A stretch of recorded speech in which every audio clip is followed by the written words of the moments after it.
Hello. Hello and welcome. Yes. There seems to be a bit of feedback on the phone that I'm using up here, but I actually don't think that that's that big of a deal. It does not seem to matter. But it's Thursday and the first week of the new year, the first week of 2024 is going well. You know what I'm saying? I've been feeling pretty good and I've been very productive. And I've really been paying attention to the important relationships in my life and just doing my best to just be with good people. You know what I'm saying? And many of those good people are y'all. Oh, we got Fritza, we got Distracted Garden, we got Vincent in the building. Hello, what's going on? Happy Thursday, and welcome to today's afternoon stream. I figured out at first this coffee was really bad, but I figured out how to make it better. I just been using a little bit more and adding more sugar and creamer, the old fashioned shit. But I figured I might as well go ahead and finish this coffee because it's coffee. Like why just dump it out when I can just make it when I can just ingest more sugar? Why throw away the coffee when I can just put more sugar into my system? You know what I'm saying?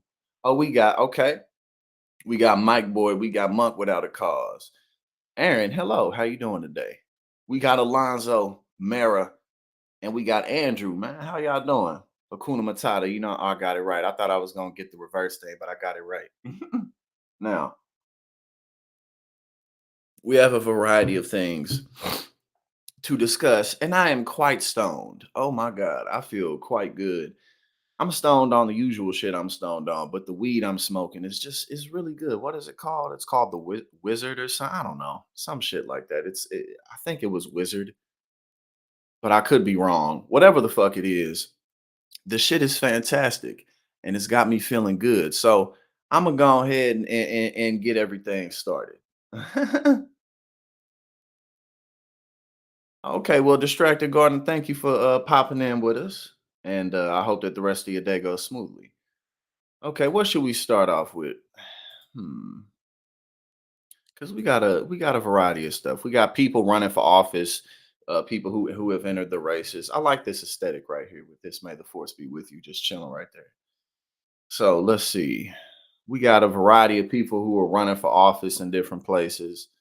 Further evidence that, man, the reversal of Roe v. Wade was just such a bad political move. Um, because it's a permanent thing. It's not something that can just be done away with, especially given the fact that the red states, the politicians who have been in these positions, governors and people in House and state Senate bodies, have been incredibly adamant about pushing 6-week bans and stuff like that. And so, because of that, that's going to continue to be a losing issue for the Republican Party at large. So, before we get into that, I need to blow my nose. So, we just gonna play one of these videos first before we start talking about different people running in different areas and stuff like that. So, hold on, here we go. Let me play this. We just gonna play this real quick because I gotta blow my nose. Maggie Haberman says Trump very angry his justices haven't sided with him, not optimistic about criminal immunity case.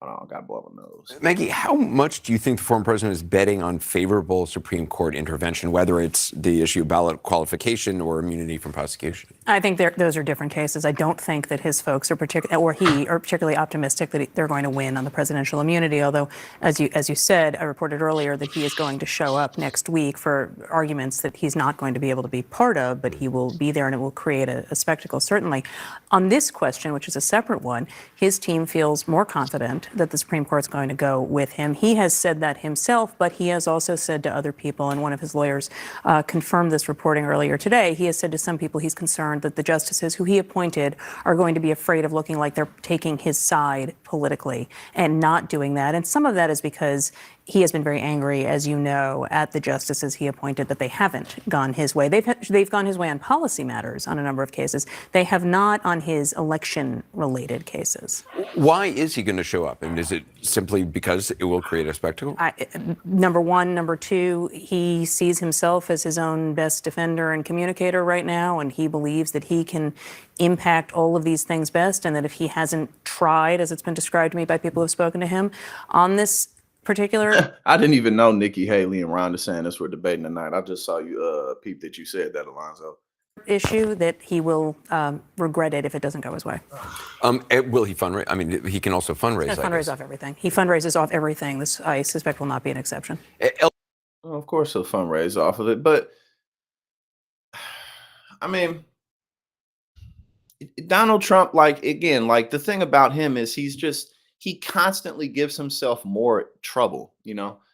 So when it just comes to like the Supreme Court issue, sure, of course, you know, with the 6-3 makeup, you know, they could reverse it, but it's not just one thing they got to look at. Colorado's one issue, and then you got Maine, which is a total. The Secretary of State did it, the state did it, and so, you know, that is a lot of pressure for the Supreme. Like, do y'all really want to look like you just giving it to Trump? So again, you know, we'll see what happens, but it's not just one issue. But if Donald Trump, I mean, again, the biggest problem is Donald Trump doesn't have to be in any of this situation, period. He doesn't have to be in a situation where he has 91 felonies and stuff like that. But if he would just shut up, he would have so much less problem. But he can't shut the fuck up. So we'll see what happens. But either way, like, it's just amazing. And his campaign will be interesting because he still has to put together a campaign. He still has to hire people. And just from like a standpoint of selling a future, selling a vision, he's already been in office. So like when he says he's going to replace the Affordable Care Act, well, you know, it'll be easy to have a lot of scrutiny around that because he said that before and he didn't do it. And that'll be the case regardless. But, you know, if he would just shut up and then focus on policy and talk about what he was going to do, because in 2016, that's a lot of what he did when he was running for president. Like, that was very effective. Like, he was speaking to the issues, but like, all he talks about is his court cases. So it'll just be interesting to watch how his general election campaign unfolds and how he sells himself. You know, for a bunch of issues that he just doesn't need to be dealing with in the first place. But it's Donald Trump. All right. Now, yes, you did mention that the names are released for the Epstein victims and stuff like that. So let's see. Steve Ducey connects Trump to unsealed Jeffrey Epstein documents. Here we go. If you look at Alan Dershowitz last night, if you saw RFK last week, he said, listen, number one, it wasn't me. And she said, I could have misidentified him. That's Alan Dershowitz saying that to Sean. He said that before. And he represented Epstein. Yeah, he represented me because I had Yeah, I'm not really that interested in watching it either. business with him. I was on the plane. I wish I never met him. But I do represent people that are tough defendants. But the other thing to add on is... Oh, we got Soul Life in the building. What's going on, brother? How you doing? Oh yeah, and too, a lot of what I'll be doing, I'll keep posting videos from the streams and stuff like that, so that, you know, so that people can catch what we're doing no matter what time I hop on. No, it's good to have you here, man. Hope you're doing well. Happy New Year. RFK Jr., he goes, yeah, my name was on it. He took my family fossil hunting. So everyone who sees a name on the manifest, don't go, okay, guilty. Right. This guy was doing other things. Right. And the other thing about what I can see about Jeffrey Epstein, he was giving to a lot of good causes. So in a lot of people's mind, they thought, oh, this guy's a good guy. He's really rich, but he gives to a lot of foundations. Right. So that could have got him on the plane. And to that point, Brian, his brother, Mark Epstein, spoke to the New York Post a couple of days ago. And he said... And we don't have the background, and it would be great if Jeffrey Epstein were alive so we could ask him this question. Mark Epstein, the brother, said Jeffrey told him once, quote, if I said what I know about both candidates... 173 times? God damn. 173 times. Hey, that's difficult. That's a lot of times. No, for real. I mean, I don't know the ins and outs of what happened, but that's a lot, man. Cuz think about how, like, if you're dating somebody, if you're in a relationship, sometimes, that you may and you that may last for a few years, sometimes it lasts forever, but when you really chop it down, like, seeing somebody 170 times, that's a lot. You feel me? Like, you could be in a rather serious relationship with somebody, and when you really, like, do the math, be like, okay, we probably got together 53 times before we just stopped. That's a lot. That is a lot. 173 times is a lot when you really break it down and consider how often you really don't see people necessarily if you're not living with them. And even if you're living with them, motherfuckers be working and shit like that. Running in 2016, meaning Hillary and Donald Trump, they'd have to cancel the election. He did not elaborate what that meant. However, and so you mentioned. And now that, like, he's just publicly totally known for who he was, like, every single picture that Epstein is in, he looks like just like a creep loser who he like, I'm getting away with it. I'm getting, like, he always looked like he you know what I'm like he can't hide it. Like, every video of him, every picture of him, he just looks like a disgusting lowlife who is smugly satisfied with the fact that he's getting away with it. But ultimately, he didn't get away with it.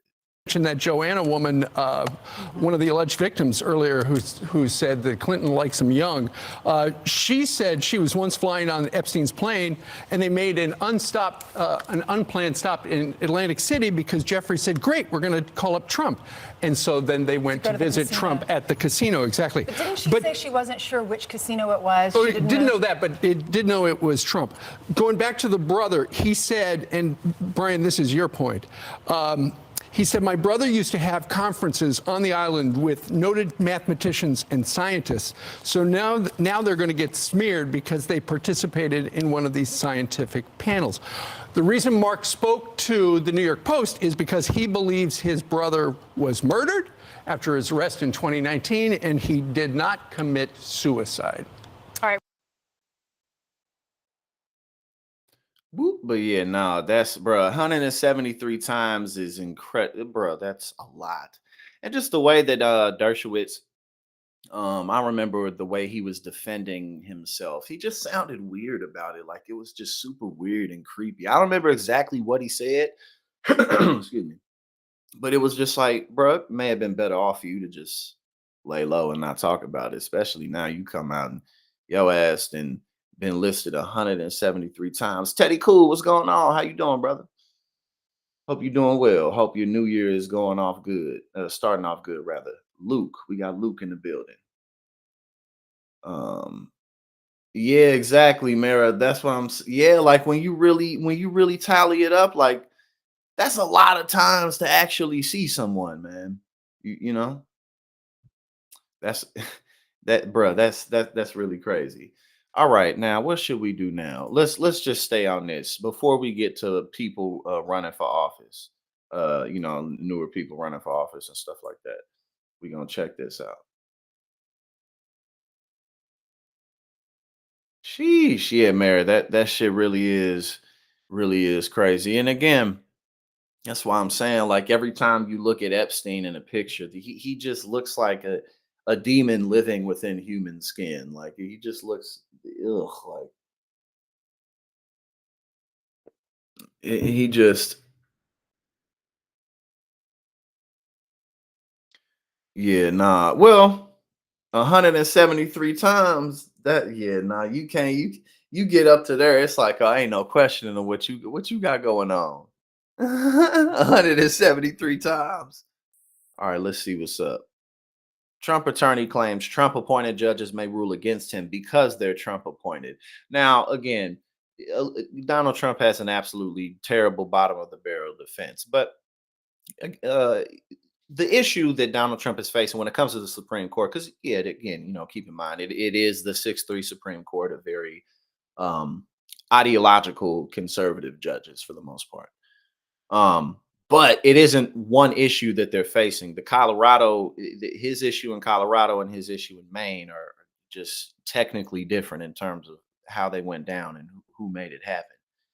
So the Supreme Court could just go along with Trump, but also they could be like, oh, we'll let you go with Colorado, but not with Maine. Like, we have to see what happens. I don't know what the fuck they're gonna do. But the bottom line is Trump doesn't need to be in this position in the first place. But let's see what Alina Habba has to say. This is what Maggie Haberman had to say about the 3 justices that were appointed under President Trump and potential concerns about that. Watch this. He has also voiced some concern that a court that has, he appointed 3 of the justices to the Supreme Court and it gave the conservatives a supermajority. He is concerned that they are going to look as if they're trying not to rule in his favor and might rule against him. What do you say about that, Alina? Yeah, that's a concern that he's voiced to me. He's voiced to everybody publicly, not privately. And I can tell you that his concern is a valid one. You know, Republicans are conservative. They get nervous. They, unfortunately, are sometimes shy away from being pro-Trump because they feel that even if the law's on our side, they may appear to be swayed much like the Democratic side would do, right? So they're trying so hard to look neutral that sometimes they make the wrong call. And I just encourage them to really look at the law and the Constitution. It's very clean cut, Martha. There's no politics that. And again, the at the end of the day, the fact that Alina Habba is saying this is, again, nobody really knows what they're going to wake up and do. I mean, we'll see. You feel me? Like, but they don't know what the Supreme Court's going to wake up and do. I mean, Trump, he criticizes everybody, including the Supreme Court judges. He's been throwing insults at them. So again, it's like he's just like he's an incredible case study for so many different things. Like, if you just look at him, the man, like just the individual Donald Trump, it's like, God, man, but hey, he gonna do what he does. And millions of people want him in office, and he still has a good chance of winning, you know. But God, it's like if there was ever somebody who was their own worst enemy, it's Donald Trump. Should be involved in this. It's just simply American. And if the justices read the law as I do, as most Americans and attorneys do, even Dershowitz, who's known liberal, it's just a simple decision, and it should have nothing to do with if you're a Republican or a Democrat. So I don't know. It's Maggie. I'm a friend of Maggie. It's a simple decision, and that's why y'all should just back Trump. Even though we're on different sides of the coin, but she's right. The president's always concerned about people worrying about that. Very interesting. All right, so we're going to check out some psychic.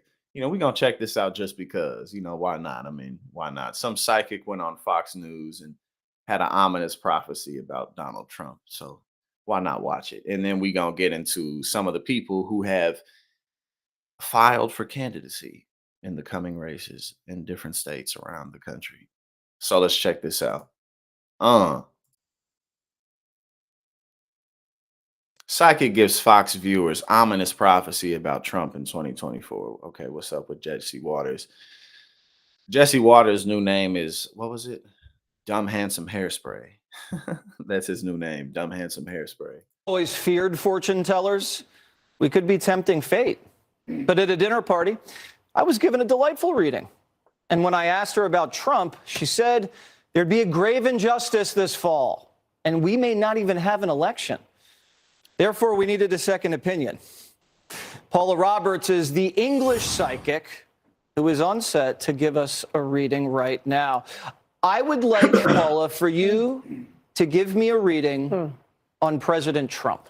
Just the one card? One card. One card. Let's do just one card. We like that one. What is that? I mean, I do recognize that I'm at Fox TV. I have a sense of loss. A sense of loss. But it's very specific. No, let me move on. It's a sense of loss. It's as if he may be thinking more about what he's lost and not still taking full advantage of what he still has. That's a great... Life is just funny, man. Because again, regardless of how things end up, Trump's legacy is shit, and he's gonna keep losing things where it really counts. You know what I'm saying? Like, so it's just funny. And she was like, "Whoa, wait," and then she was like, "Wait," like she was gonna sprinkle some sugar on it, but she just threw some more salt on it. Like, Great interpretation, This is Paula. true. It's true. I mean, I don't make it up. Let's see President Joe Biden. What will his year look like? Let's look at Joe Biden. Lots and lots and lots and lots of money. Lots of money. lots of money. From China? Oh, you are cheeky. I didn't say from where. Lots of Lots money. of money. I guess, okay, I guess yeah, the Democrats gonna rake in money. But no, I mean it's a psychic on Fox News. It's just funny to watch. I don't want to sit here. I'm not gonna make nothing serious out of this, but it's just funny to watch. All right, now let's get into some of the people who are running for office. And I think we should start here. Let's see where let me find it.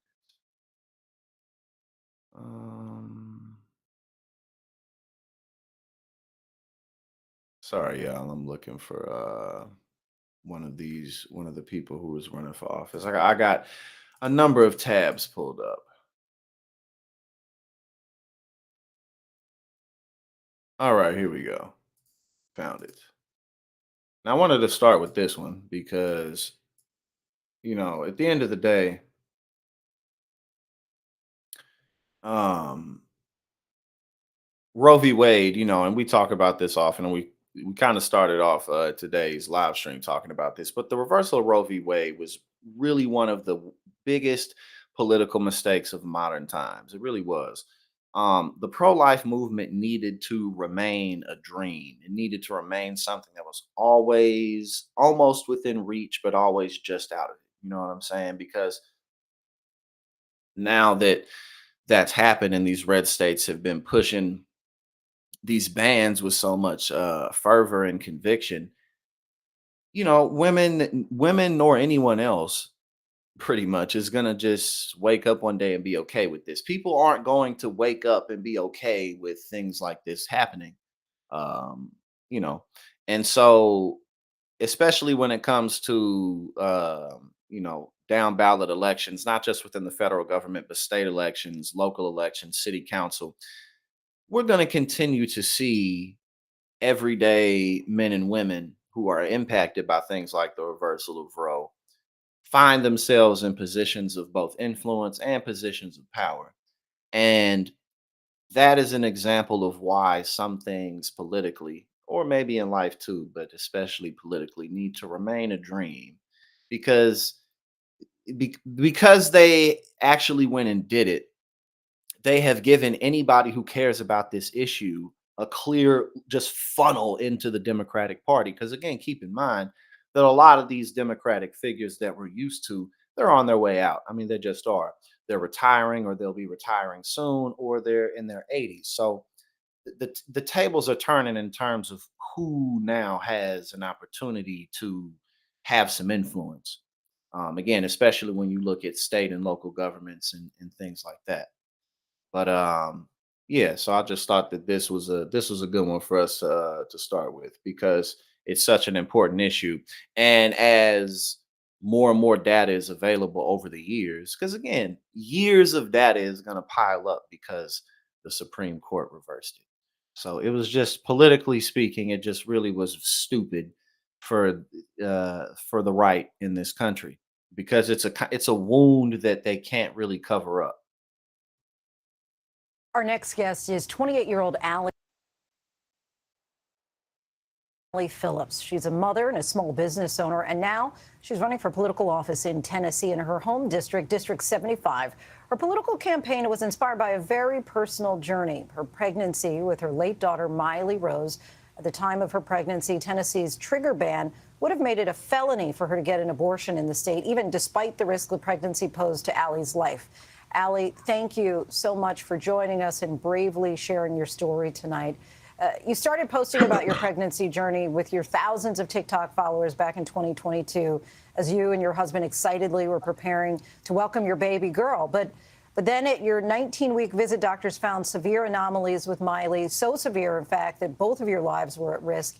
Tell us what happened then and why you were denied an abortion. Yeah, so like you said, my husband and I were very excited to find out that we were expecting, and we were told at my routine anatomy scan that there were multiple fetal anomalies that were discovered and that we needed to go see a high-risk specialist to get further testing. And at that high-risk doctor, we found out that pretty much every major organ in Miley's body did not form as expected and was not working properly, and that the longer I stayed pregnant, the higher risk my health would become, and that she was not compatible with life outside of the womb. And if I chose to stay pregnant, we were essentially playing the waiting game of when is she going to pass and how. Either she's going to pass in utero or she's going to pass outside the womb. And when asked what our options were, the doctor looked at us and said, you can choose to terminate, but due to Tennessee's ban on abortion, you cannot do that here. You would have to look out of state. And so that's when it really kind of weighed heavy on us, knowing that if I chose to stay pregnant, I was putting my life at risk. And I have a 6-year-old daughter here that I need to live for. So choosing to stay pregnant wasn't the option for us. Termination was going to be the safest and most effective route for me and my family. And knowing that we now had this journey ahead of us, it was devastating. You posted a Yeah, again, stuff like this, these aren't things that people are just going to wake up one day and be like, I'm cool with this. This is fine. Like, it's just not. about one of your most vulnerable moments, sitting on the floor in New York City when you found out that Miley didn't have a heartbeat. What was it like to have to leave the state of Tennessee and fly to New York for care? I was angry. I was traumatized. I was confused, like, why me? And in that moment in New York City, my husband flew up there with me, but the clinic I went to is a patient-only clinic, so he wasn't allowed to be there with me. And so when I found out that she was deceased, I had to call and tell my husband over the phone. Exactly, Mary, 100%. The consequences of going that far against people's fundamental human rights. There are consequences. You know what I'm saying? There are, and no matter where you look, people aren't okay with being trampled on, especially not in a place like this, because we're dealing with the reversal and the rollback. And we have a system where we have people who live in blue states where things like this ain't happening. And, there's just too much pushback that's available for stuff like this. And it's times like this where you really can believe in people, because it's inspiring to see people stand up for themselves. Like, nah, you're not about to, you motherfuckers are not about to get away with doing this to me, and you're not getting away with doing this to us. You know what I'm saying? So 100%. That our daughter was gone. And I've never felt more alone in my life than being in a foreign city around doctors I've never met, by myself in a hallway, just finding out that my daughter was gone. It was the most devastating and traumatic experience I think I've ever been through. Prior to that trauma, had you ever considered running for political office? Never. Politics was never something I saw myself doing. I thought I was doing my due diligence by going out and voting in every election. Running for office was, I would say you were crazy if you would have told me that I would be a political candidate. It just, for me, felt like the right thing to do. As a mother, it's my job to make sure that my daughter is safe and taken care of. And advocating and voting isn't enough in these deep red states. I have to be in one of those seats. And even though if I can flip my seat blue, we are still going to be a supermajority GOP. But that's just a little bit closer to getting us to have a voice at the table. Before running for office, you tried to contact your local representative, Republican Jeff Burkhart. He met with you for a couple of hours. My understanding is that things didn't go according to plan. What happened after your meeting? So after my meeting, funny enough, I sent him a text message thanking him for his time and allowing me to share my story with him. And in my text message, I jokingly said, who knows, maybe one day I'll run against you. LOL, just kidding. I reached out to him a couple more times since our meeting in June last year, And he said he would help me get my bill to the legislator, and that hasn't happened. And so I figured, why wait around and wait for a man to help me when I can do it myself? When you mentioned that bill, tell us. And again, this is what happens, man. And this is the power. This is the true power of that we all have innately, is choosing to be a part of what we want to see change. It leads to stuff like this. You know what I'm saying? People standing up, and that encourages more people to stand up.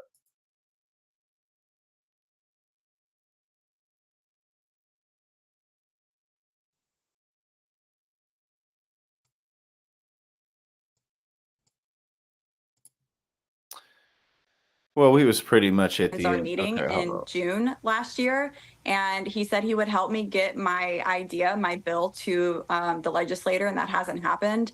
And so I figured, why wait around and wait for a man to help me when I can do it myself? When you mentioned that bill, tell us specifically about Miley's Law and what it aims to do. Yeah, so Miley's Law, in short, in simple terms, would be giving choice back to parents when diagnosed with fetal anomalies. It doesn't have to be fatal fetal anomalies, just fetal anomalies in general. It should be up to the parents what happens next, how they decide moving forward, whether that be termination or continuing their pregnancy. Allie Phillips, we thank you so much for your time. Really appreciate you joining us tonight. Well, thank you so much for having me. These ideas. My doctor said the longer I stayed pregnant. These ideas of, like, oh, we're gonna put women back in the kitchen. First of all, no, that's not happening. Like, you can try to do that, but it's not gonna happen. But even if it did happen, again, stuff like that, if these people ultimately got their way, it would destroy the economy. Like, which ultimately ain't happening. People ain't having that. You feel me? Like, the lost cause will remain lost. It just will, because people aren't gonna sit down and accept this type of treatment. They're just not, especially in a place like this. But but yeah, like, that's the dumbest thing about it all. Like, if their way was fully had, it would just destroy the economy, and it would destroy our place within the international market. It's so stupid. Again, if black and brown people lost all their access to stuff, that would destroy the again, and that's ultimately why this shit ain't gonna like, they'll try real hard, but they're not ultimately gonna accomplish it, because even if they did, it wouldn't work. Like, and that's what's so dumb about it. Like, so many people have to suffer ultimately for something that just won't work at the end of the day anyway. You feel me? Like, one of people don't only not want these things because they're wrong and they're evil, but people also don't want these things because they're stupid and they don't work. You know what I'm saying? So, all right, now we go from a good candidate to we go from good candidates to bad ones. Here we go. Good candidates to bad candidates. Katrina Pearson, y'all remember her? I haven't seen her in a while, but she's running for office in Texas. Hey, there we go. There go Katrina Pearson. I used to see her on different networks. Um, and I don't really remember a whole lot of what she said, but she hasn't been around for a while. The former national spokesperson for Donald Trump, who has routinely reinforced his lies and defended his racist behavior, is running for public office in Texas nearly a decade after she was trounced as an upstart political candidate in a failed congressional campaign. Katrina Pearson, 47, on Monday announced plans to challenge an incumbent Democrat to represent House District 33 in the Texas legislature. Quote, "The Texas House has been a bottleneck for conservative priorities for too long, and it must be reformed," Pearson said in a statement. A small group of liberal Republicans have formed a coalition with Democrats to block or water down conservative priorities. Black or white, everything is black or white. They voted to put radical Democrats in charge of key committees so they could kill conservative bills, and even helped put a radical Obama administration lawyer in charge of House proceedings. Bruh. And again, this is another reason why this stuff ultimately won't work, especially in a place like this, because it's so stupid. You're not saying anything. You're just you're saying nothing.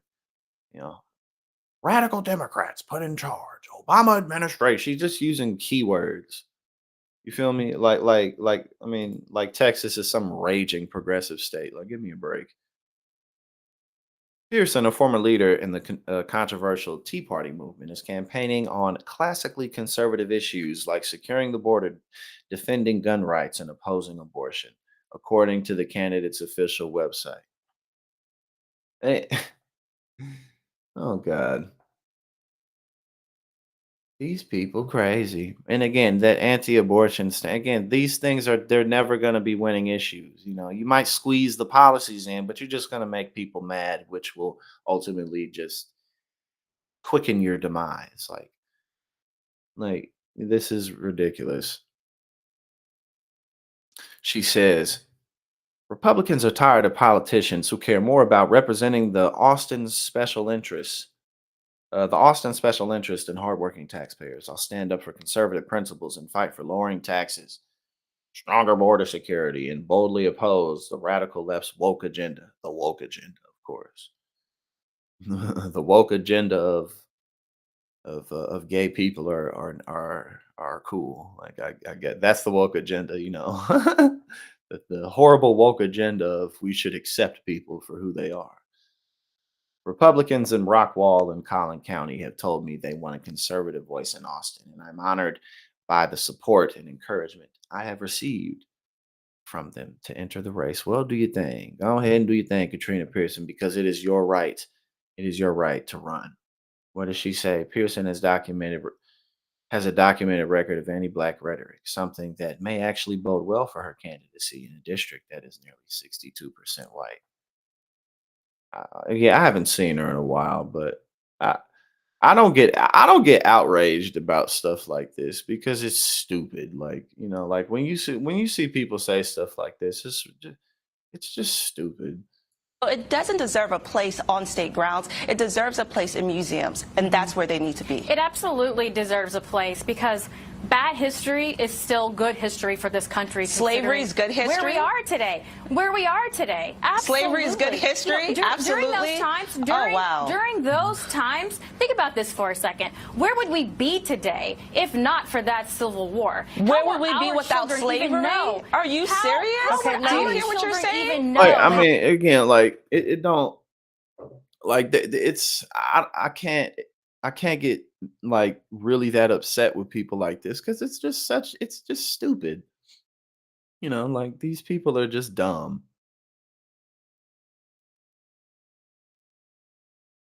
Okay, I don't okay, this is from 2019.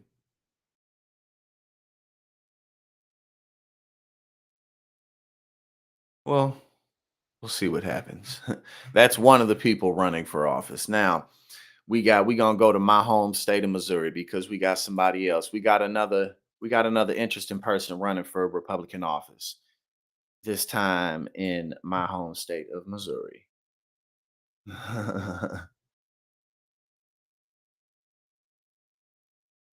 All right, let's see.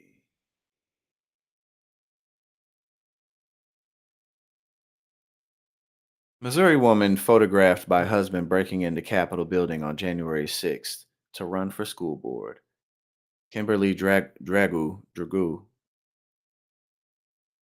I don't know exactly how to pronounce that. Kimberly Dragoo and her husband will each face up to 6 months in jail as well as a $5,000 fine at a January 26th sentencing hearing. Oh, she gonna run for office. I mean, run for school board rather. She running for school board. Dragoo pleaded guilty earlier this year to participating in the January 6th insurrection after her husband took a photo of her walking through a busted window at the U.S. Capitol. Now, the Missouri resident says she's running for school board in St. Joseph, located about an hour outside Kansas City, even though she's yet to be sentenced for her crime. Dragoo announced her run on Facebook last week alongside a series of photos, including one that shows her wearing socks adorned with a cartoon version of former President Donald Trump. She wrote, quote, "I decided at 3 o'clock to get dressed, throw on some makeup, and go sign up. Not one person knew this, including my kids." Like Trump, Dragoo will be running even if she attends at least one upcoming court proceeding. She just woke up and was like, I'm running for office. Did he just read this? I don't know. Oh yeah, that's what it said. I decided at 3 a.m. to get dressed, throw on some makeup, and go sign up. Bro, like, can you imagine having the audacity to do what they did, to run up in the Capitol? Like if they would have did that 100 years ago, they would have got, like, bro, like people get put to death for things like that. Like strong examples get made of people like this, especially, again, they're so obsessed with the past. I'm like, yo, if y'all really got y'all way, you would get put to death over some shit like this. Also, Kimberly. Well, whatever. Oh my God. The Trump bootlicking knows no bounds. It knows absolutely no end. Elise Stefanik pulls endorsement from Ohio Republican who was caught on tape calling Trump arrogant. Oh my God.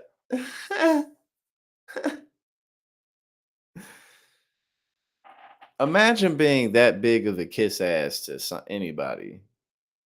Jesus. You got to go that far out your way because Trump would be like, oh, you endorsed somebody who said something bad about me. Elise Stefanik, the number 4 House Republican, has yanked her endorsement from an Ohio Republican who's caught on a leaked tape dissing former President Donald Trump. Craig Riedel, a former Ohio state lawmaker, had once been a leading candidate to win the GOP's nomination to take on longtime incumbent Rep. Marcy Kaptur, a House Democrat who represents a seat that Trump won in 2020. Riedel's campaign was upended after a tape leaked of him criticizing Trump. Quote, I'm very disappointed in his inappropriate comments regarding President Trump, Stefanik wrote on X, formerly known as Twitter. It's funny how people always say that.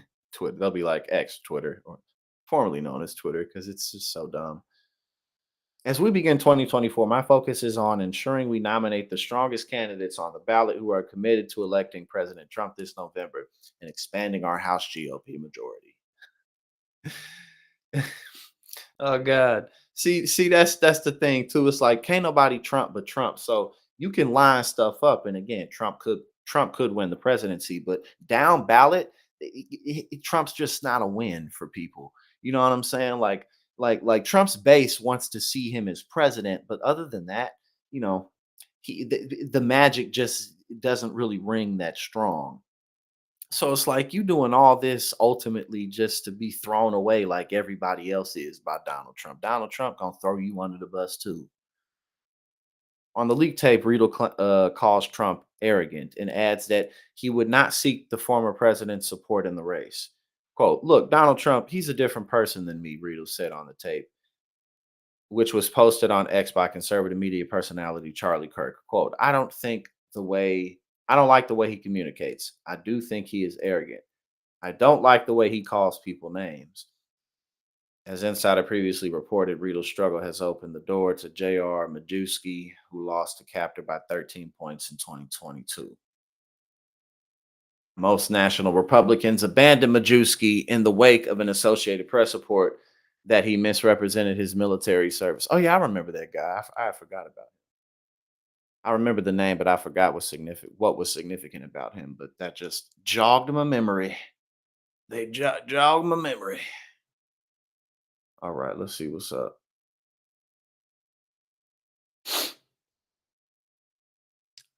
Stefanik is so close to Trump that she has been floated as a potential running mate. Oh my God, bro. Man, oh man. Can you imagine? No, how about not? All right. I mean, this is not new information. This is being printed up and stuff, but this is not new information.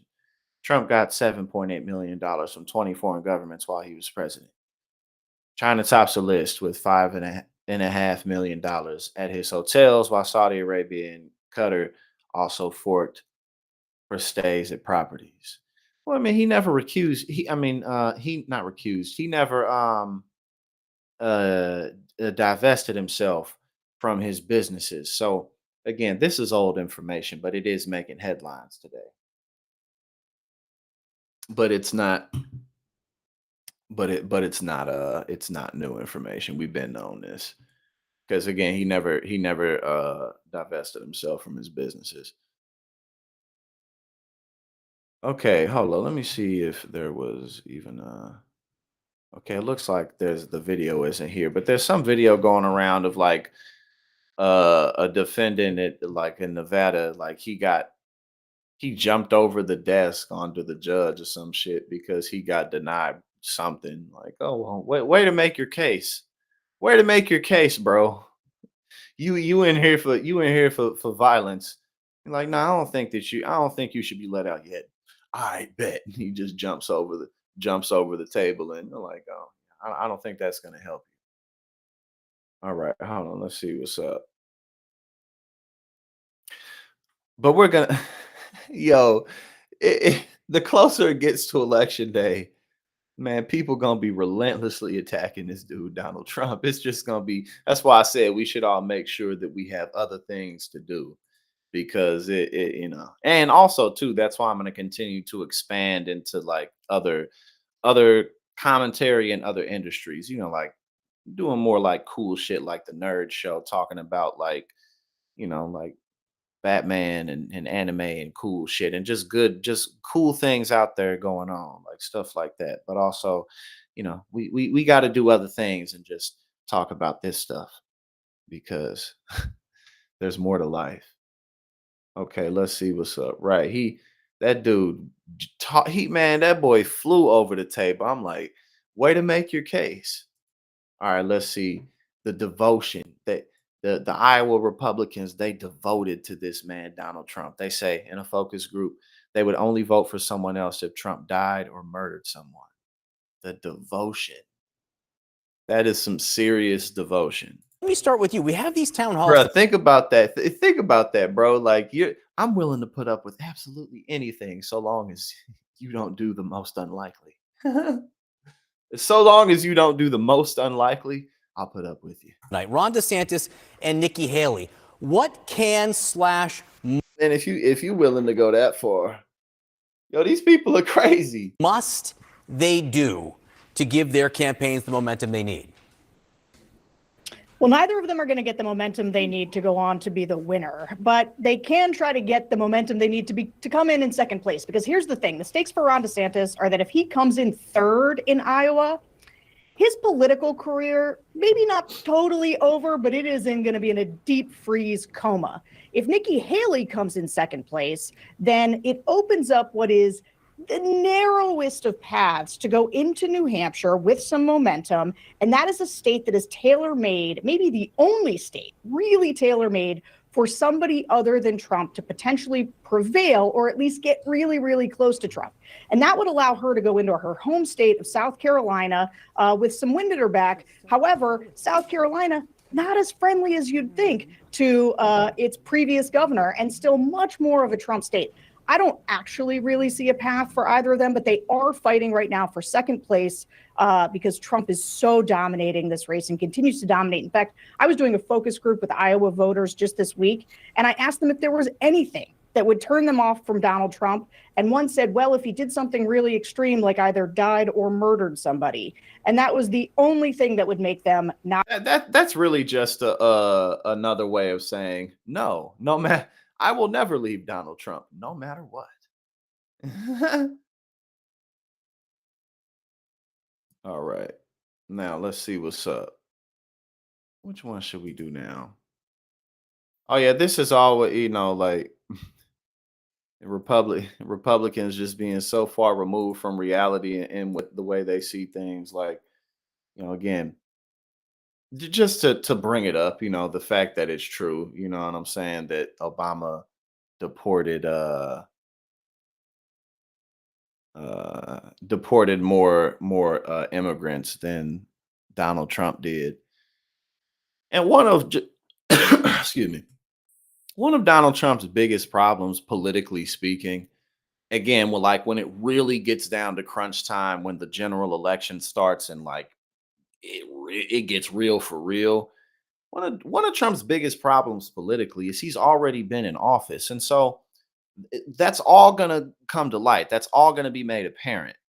So again, it's like we always talk about, it's a race to the bottom in a matter of Biden not losing it's a matter of Biden not losing too many voters because again, like Trump's not going to be able to say things like I'm going to repeal and replace Obamacare. Like he could say that, but it's not going to hold the same type of weight as it did in 2016. So, again, or like when he talks about the economy. I mean, unless the economy totally crashes or something, it's better now than it was when Trump was in office. And one of the biggest things that cracks me up that I think maybe just because everybody got PTSD from the pandemic, it's like while Donald Trump was president, the whole goddamn country shut down for an entire year and millions of people lost their jobs. So again, like stuff like that is gonna start coming up. It's just the man. It's this truly is the end of the Reagan Clinton era. Not to say that corruption is just gonna disappear, but to say like it's just interesting to watch like both the Republican Party and the Democratic Party have representations of unpopularity in two individuals. Donald Trump and Joe Biden. Like it it's just so ridiculous. It's just so stupid. But but yeah. Politically speaking, that's a huge issue for Trump's general election campaign. Like, y'all motherfuckers was already in office, right? So, and Trump really ain't doing a goddamn thing while he was in office, but tweet and play golf. So, if if Republicans would have been able to really find somebody like if Ron DeSantis would have had a lot more charm and charisma and whatever else he would have needed to just get Trump out of here, then someone like a Ron DeSantis would have on his side, hey, I haven't been in office yet. I'm a fresh start. You feel me? So it's just like a historic election of like two very unpopular people running against each other. All right, now. This is just a video we should watch since we were talking about it earlier. Charles Gasparino has a reminder for Fox colleagues bringing up Bill Clinton. What's new in this that we did not know? Nothing. Right. Nothing. This is a story about who Jeffrey Epstein knew. Okay, now Jeffrey Epstein knew so many people in power, both on Wall Street power, in academic power, even Washington power, that this doesn't even do justice to his Rolodex. I mean, I could tell you this, leading up to the time I interviewed him, I was doing a bunch of stories for Fox Business, foxbusiness.com and foxnews.com. And, I had to get in touch with Jeffrey Epstein for these stories. He's not exactly in the phone book, right? So I'm having dinner at a New York City restaurant. I'm not going to say who it was, two very powerful people. One of them is a name billionaire. Like, you would know this guy. And I'm saying, I'm doing a story about Epstein. I have to get in touch with him. How do I get in touch with him? I don't know. And the guy pulls out his phone. Got the number. And gave me the number. Mm-hmm. And this is a billionaire that you would know. And this just speaks to the type of people he knew. Listen, the guy did business with the top of JP Morgan. Jess Daly, who's the number 2 to Jamie Dimon, onboarded him on the JP Morgan platform because he brought a lot of business to the bank. They were friends. I'm surprised he's not in any documents that come up because he's been named in the past. So this, in my view, just as someone who's covered it, doesn't do justice to the breadth of his relationships. Now, here's the other thing, and you had a guest on before, or you had a tape from Mr. Marcus who said, these people need to answer, what kind of sordid relationship they were in. This doesn't mean they were in a sordid relationship. This means they were in a business relationship with a guy that was a high net worth broker. I'm not excusing his crimes, but a lot of these people had no idea. They were just like, Jeffrey Epstein went to spent less than a year in jail. He made a mistake. That was the rationalization. He might have slept with somebody he didn't know. I mean, I could just tell you how people were reacting to it at the time. And, we know Jeffrey is not to be that type of guy. And then he went back to doing business. By the way, the reason why I started covering this is because I could tell something was happening in terms of the U.S. Attorney's Office. There was a series of articles ramping up. And then there was a story in the Miami Herald that essentially said he got such a light sentence because he was cooperating with the government on Wall Street crimes. during the financial crisis, which I knew was totally wrong. And so I wrote, the first story was the mystery deepens. And that's really the mystery. Why did he only get a year the first time? That is, but also President Clinton is named. There's this one line that says that at one point Epstein says Clinton likes them young. Is that new? That's sort of been out there, but also, I mean, is that something significant that we should be That Clinton likes them young? I mean, what does don't young know. mean? I mean, you know, here's something really interesting. If you go back in time, and I did a lot of research on this, Donald Trump was quoted as saying that, you know, Donald Trump and Epstein were friends at one point. And Trump... in Palm Beach. And Trump was commenting about Epstein, and I'm paraphrasing. Palm Beach, not on Epstein Island.